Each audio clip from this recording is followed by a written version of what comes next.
अस्सलाम वालेकुम dear viewers, असांजे चैनल ते खुशामदीद। अॼु जी हिन वीडियो में असां ॻाल्हि कंदासीं हैदराबाद इलेक्ट्रिक सप्लाई कंपनी में जेके न्यू जॉब अपॉर्चुनिटीज़ आहिनि उन्हनि जे बारे में। ही जॉब अपॉर्चुनिटीज़ आहिनि जूनियर इंजीनियर ऐं असिस्टेंट मैनेजर फाइनेंस जो। इन्हनि में पूरे पाकिस्तान में अप्लाई करे सघिजे थो। इन में जेका क्वालिफिकेशन रिक्वायर्ड आहे जूनियर इंजीनियर लाइ उहा BE BSc electric electronics first division हुजे ऐं इन में जेका उमिरि जी हद रखी वई आहे उहा 21 खां 33 साल आहे। असिस्टेंट मैनेजर फाइनेंस जे लाइ फाइनेंस रिलेटेड डिग्री हुजे जंहिंमें तव्हांजी MBA MPA MA finance CA inter 4 years तव्हां वटि डिग्री हुजे फाइनेंस ऐं BBA रिलेटेड। उन खां पोइ हिन में अप्लाई करण जे लाइ चालान आहे 428 रुपए जो, उहो तव्हांखे पे करणो आहे। सभिनी खां पहिरियों तव्हांखे वेबसाइट ते वञी qts.quest.edu.pk ते वञी फॉर्म फिल करणो आहे, चालान जनरेट करणो आहे। उहो चालान कंहिं बि HBL बैंक जी ब्रांच में पे करणो आहे ऐं उन खां पोइ जॾहिं तव्हां फॉर्म ऑनलाइन फिल करे छॾींदा उनखे एप्लीकेशन फॉर्म खे CNIC डोमिसाइल सर्टिफिकेट सां गॾु ही जेको एड्रेस ॾिनल आहे इन ते तव्हांखे मोकिलणो आहे। प्रोजेक्ट हेक्सको कायदे अवाम university testing service QAUTS department of telecommunication engineering QEST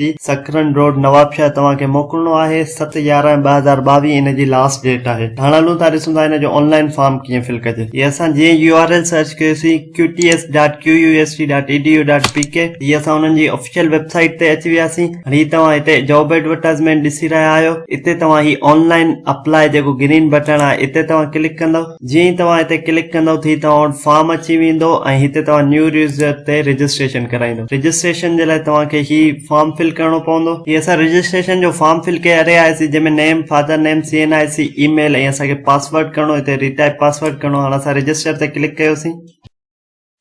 हाणे ही नोटिफिकेशन आयो रजिस्ट्रेशन सक्सेसफुल। हाणे असां हिते लॉगिन कंदासीं NIC ऐं जेको पासवर्ड असां क्रिएट कयो आहे उन सां। जीअं असां साइन इन ते क्लिक कयोसीं तीअं असां पोर्टल ते अची वियासीं। ही ॾिसो अचे पियो Hesco online job application form step 1 तव्हांखे पंहिंजी पिक अपलोड करणी आहे। स्टेप 2 में तव्हांखे सॼो फॉर्म फिल करणो आहे ऐं तव्हांखे पोस्ट सिलेक्ट करणी आहे जंहिं लाइ तव्हां अप्लाई कयो था। उन खां पोइ सॼो फॉर्म फिल करे तव्हां नेक्स्ट कंदा वेंदा। तव्हां जीअं ई 3 स्टेप पूरा कंदा तव्हांखे चालान प्रिंट करे चालान पे करणो आहे। स्टेप 5 ते तव्हांखे चालान अपलोड करणो आहे ऐं ईअं तव्हांजो ऑनलाइन फॉर्म फिल थींदो। सॼो तव्हां फिल करे पोइ हिन जो PDF जनरेट करे प्रिंट कढी ऐं तव्हां अप्लाई कंदा, डॉक्यूमेंट्स मोकिलींदा जेके एड्रेस ॾिनल आहे उन ते। उमेद था कयूं तव्हांखे सम्झ में अची वेंदो हेस्को में कीअं अप्लाई कजे। मज़ीद इन इंफॉर्मेटिव वीडियोज़ जे लाइ असांजे चैनल खे लाइक कयो, सब्सक्राइब कयो, जीअं असांजी ईंदड़ हर नई वीडियो ताईं पहुची सघे। अल्लाह हाफ़िज़।